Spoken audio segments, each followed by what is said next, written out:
I'm Sarah, and life for me had always been a high-wire act of sorts. In our family, there were a few key players: my husband Mark, our charming bundle of joy Liam, and the ever-present, sometimes overbearing Linda, my mother-in-law. These characters, well, they shaped the story of our lives in ways I couldn't have predicted. Linda, a quintessential grandma, was a constant presence. She had this knack for doting on Liam like he was the heir to a throne. Anytime I needed to dash off to one of those nerve-wracking job interviews, which felt like they were multiplying faster than rabbits, Linda was my go-to babysitter. She'd step in without a second thought, a beacon of reliability amidst my job-seeking chaos. Linda's past as a retired kindergarten teacher had always made me feel at ease, leaving Liam in her care. Her nurturing and loving demeanor had been a source of comfort, and it had seemed natural to rely on her when I needed help. Little did I know that the events that would unfold would challenge my trust in her and the delicate balance of our family. One bright, sunny day, my phone rang with a call that felt like a ray of hope breaking through the clouds. I had scored a job offer. The elation I felt was almost surreal. It wasn't just a job, it was a lifeline for our family. But as I shared the news with Mark and Linda, little did I know that this newfound stability would tip the scales in unexpected ways.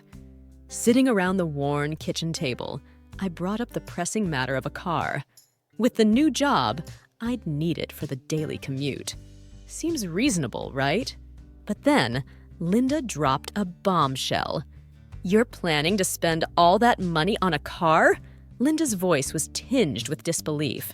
"What about our anniversary trip to that lovely resort? I thought you and Mark were going to treat us." I blinked, bewildered by the sudden twist in the narrative. Linda seemed convinced that the money we were about to shell out for the car should have been spent on her anniversary getaway.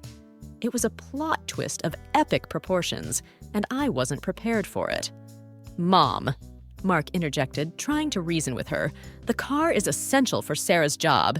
We can't afford both right now." Linda wasn't backing down. "You're both being selfish," she snapped, the disappointment in her eyes weighing heavily on us. What started as a reasonable conversation soon turned into an intense argument, the tension palpable. Our family's delicate equilibrium had been disrupted, and we were teetering on the precipice of a tumultuous journey we couldn't foresee. So, after the argument about the car and the anniversary trip, things were pretty tense in our family. But amidst all the chaos and misunderstanding, there was a glimmer of hope. Let me tell you how the silver lining began to peek through. Mark and I knew we needed that car for my new job. We just couldn't afford to delay it any longer. We had long talks late into the night, trying to figure out how to make it work. It wasn't just about convenience. It was about securing a stable future for Liam and us. Linda, on the other hand, was still sulking. She wasn't speaking much to us, and when she did, it was often icy and curt. It was tough, no doubt about it. I missed the way things used to be, when Linda was like a second mother to me. One evening, after we'd put Liam to bed, Mark and I sat down to address the elephant in the room. We needed to find a way to mend things with Linda while staying true to our priorities. "Maybe we should talk to her again," Mark suggested cautiously. I nodded, feeling a bit apprehensive. "You're right. Let's try to make her understand our situation, Mark. It's not like we're denying her a trip on purpose." The next day, we approached Linda. Her initial reaction was still cold, but as we explained our reasons, her expressions started to soften. "I just thought you were putting your jobs ahead of family," Linda admitted, her voice tinged with regret. "Mom," Mark said gently, "we're doing this for Liam's future, too. We want the best for him." As the conversation continued, we realized that Linda had misunderstood our intentions. She thought we were neglecting her for our careers, when all we wanted was stability and security for our family. Slowly but surely, the rift began to heal. It wasn't an overnight transformation, but things got better. Linda understood our perspective, and we, in turn, made an effort to involve her more in our daily lives. We realized that family support was crucial, and we didn't want to lose that. The silver lining was that this challenging period helped us communicate better as a family. It made us appreciate each other's roles and sacrifices. And as we moved forward, we hoped that this newfound understanding would help us navigate the trials that lay ahead. Little did we know that the story was far from over, and more challenges were yet to come. With our family on the mend after the car and trip argument, things started to look up. But, life sometimes takes unexpected turns. This time, it came in the form of an unforeseen twist. Linda had always been a big part of our lives. She'd take care of Liam when we needed her, and we appreciated that. But after our heart-to-heart chat, things had changed. Linda seemed less involved, less like the grandma we knew. It was like a cold wind had swept through our family. One evening, we had another family dinner, but it felt different.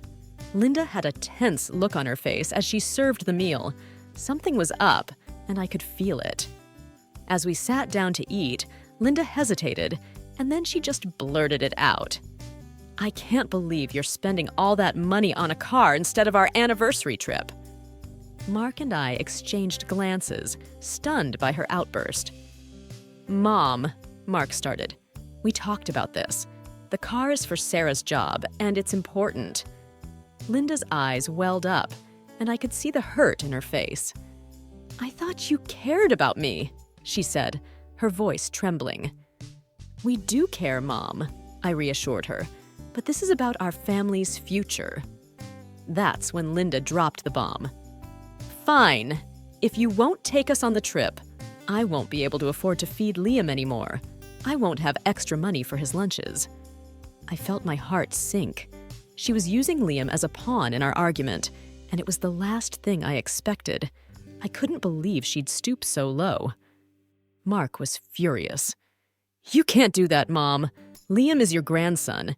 You can't just stop taking care of him." But Linda was adamant. "I have to make sacrifices too," she said, her eyes filled with resentment. That dinner was one of the most uncomfortable moments of my life. We finished our meal in silence, and as we left, the tension hung heavy in the air. It was shocking to see how far things had escalated.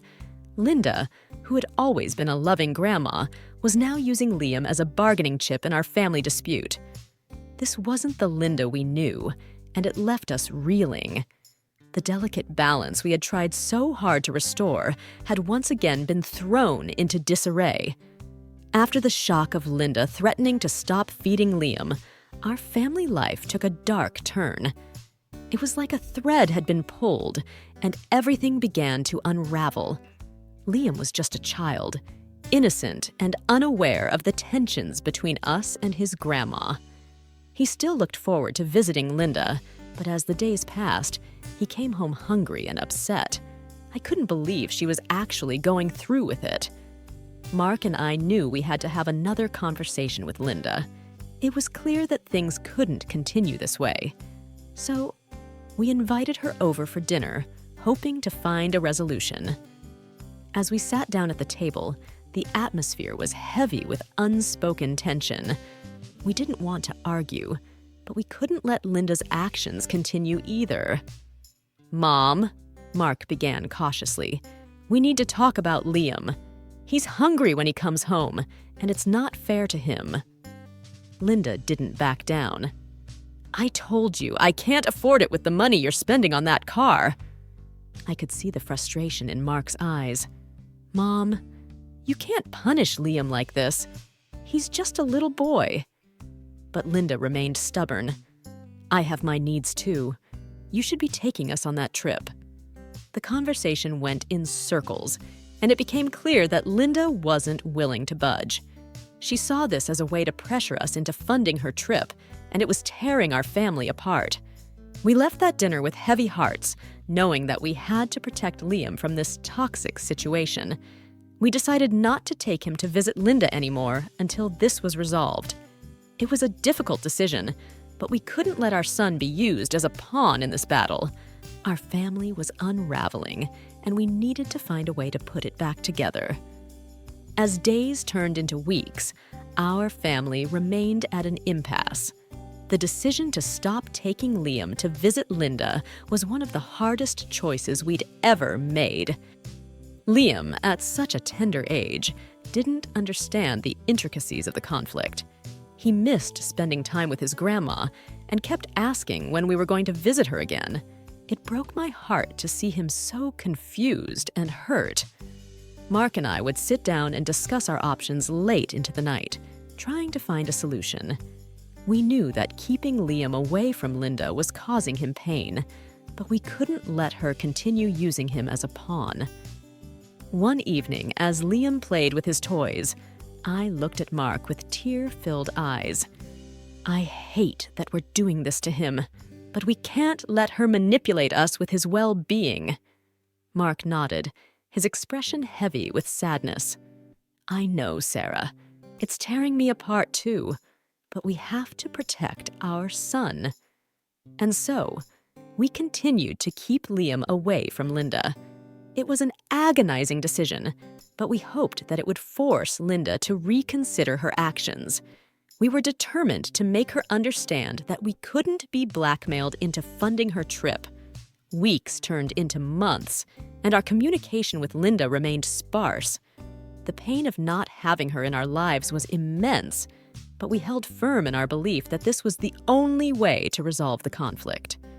We hoped that eventually, Linda would come to see the error of her ways, and we could rebuild our family's trust. Little did we know that the next chapter in our story would bring an unexpected turn, one that would take place at Linda's anniversary party and would have repercussions we couldn't have predicted.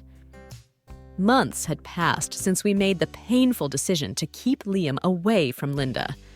Our family remained divided, and it was clear that the rift was not going to heal easily. But as Linda's anniversary party approached, we had no idea just how significant that event would become. We debated whether or not to attend, but Mark felt it was important to show that we still cared about Linda, even though we disagreed with her actions. So, with mixed feelings, we decided to go. The party was a grand affair, filled with friends and family, all celebrating Linda's anniversary. The atmosphere was cheerful, but the tension between us was palpable. As the evening wore on, I noticed Linda watching us closely, her eyes filled with a mix of longing and resentment. It was as though she expected us to make amends by offering to fund her trip. I had had enough of the charade, and I decided it was time to make a statement. I took a plate of food and, without saying a word, I shared it with Liam. It was a small but deliberate act, and it spoke volumes. Other guests at the party began to notice and started asking questions. "Why is Liam eating separately?" one of Linda's friends inquired. I took a deep breath and decided it was time to tell the truth. Liam was going hungry because we couldn't afford his lunches after buying a car for my job. Linda thought we should have used that money for her anniversary trip. The shock on their faces was evident, and whispers began to spread throughout the room. Linda's attempt to manipulate us had been exposed, and the guests were not pleased. Linda tried to defend herself, but it was clear that her actions had crossed a line. The party atmosphere soured, and we left shortly after, with our heads held high. That night marked a turning point. We had stood up for ourselves and for Liam, and we had let the truth be known. It was a defiant act, one that would change the course of our relationship with Linda forever. In the aftermath of the party, we decided to cut ties with Linda altogether. The chapter of our lives that had revolved around her had come to an end, and we were ready to move forward as a family, free from manipulation and deceit. Months had passed since the painful rift between us and Linda. The decision to keep Liam away from his beloved grandma had weighed on our hearts every single day. Yet, as Liam's longing for her grew more palpable, Mark and I found ourselves reconsidering our stance. Liam would often ask about his grandma, wondering why we hadn't been to visit her. It was heart-wrenching to see him miss her so much. One evening, as he clutched his favorite stuffed animal, he looked up at us with big, questioning eyes. "Mama, Dada, when are we going to see Grandma again?" His innocent inquiry tugged at our heartstrings.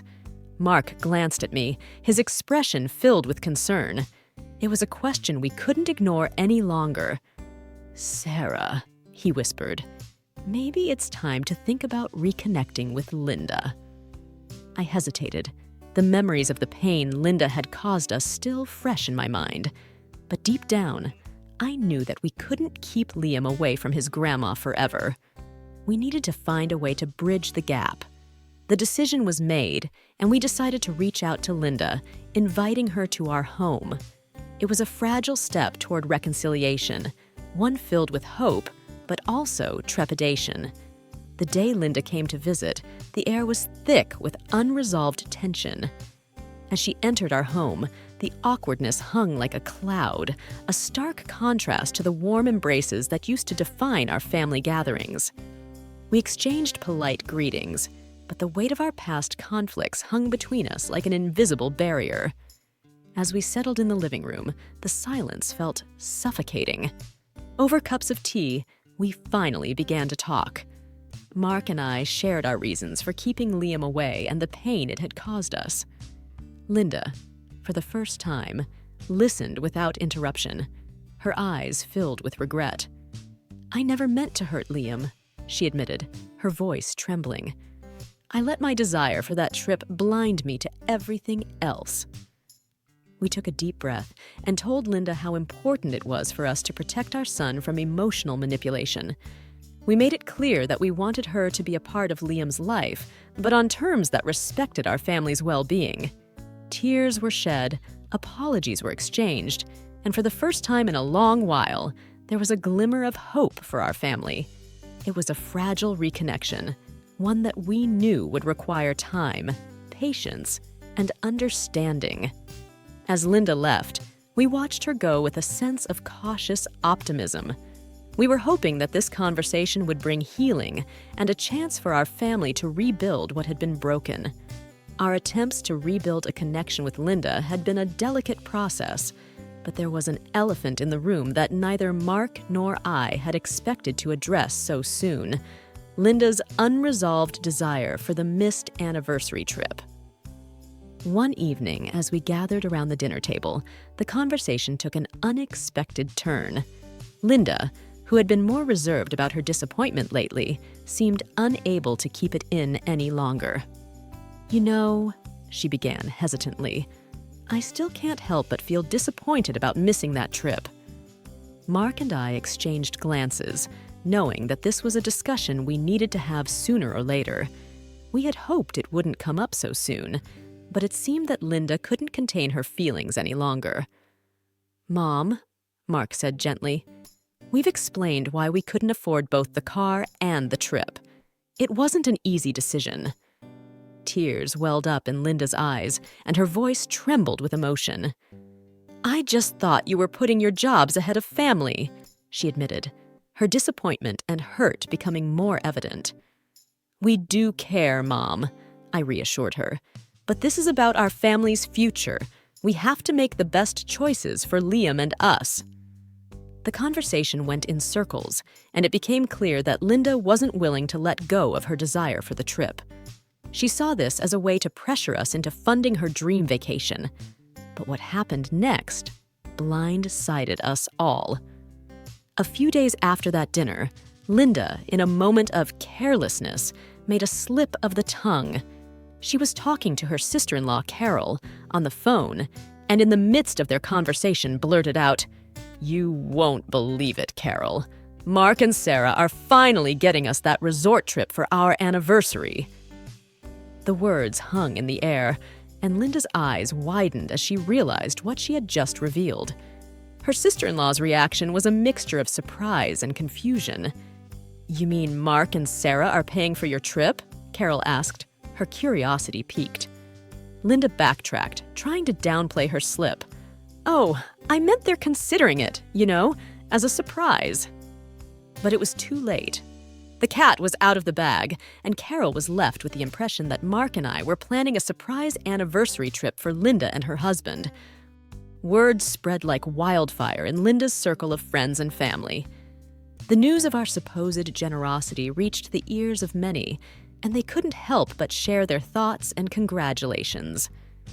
As the days went by, the situation became increasingly awkward. Linda's slip of the tongue had created a false narrative, one that we hadn't intended. Mark and I found ourselves caught in a web of expectations and assumptions, and it seemed that Linda wasn't eager to correct the misunderstanding. The constant pressure from Linda's intrusive requests had left Mark and me feeling exhausted. It seemed there was no end to her expectations, and we began to wonder if there was a way to put an end to this cycle of emotional manipulation. One evening, after much deliberation, we made a bold decision. We decided to give in to Linda's demands, but with a cunning twist that would ensure she'd think twice before asking for more. It was time to prove a point and regain control of our family's boundaries. In a move designed to both appease and discourage, we selected a trip for Linda and her husband. It was the most inexpensive option we could find, a journey to a destination so obscure that it was challenging to locate on a map. To make our scheme foolproof, we ensured that the place had no internet access. The day we presented the itinerary to Linda and her husband, their faces lit up with anticipation. They believed it was the extravagant getaway they had been dreaming of. With excitement in their eyes, they eagerly examined the flight details and accommodations we had arranged. Unbeknownst to them, the remote destination was intentionally chosen to be off the grid. Once they arrived, they would be disconnected from the online world, with no means to contact us. To seal the deal, we turned off our cell phones, ensuring there would be no way for Linda to voice her complaints or demands. As Linda and her husband embarked on their adventure, they were blissfully unaware of our crafty plan. Their vacation was indeed memorable, but not in the way they had anticipated. In the aftermath of these events, Linda stopped contacting us, and we had no intention of following her lead and giving in to her emotional manipulation. We had made our point and regained control of the boundaries that were essential for our family's well-being.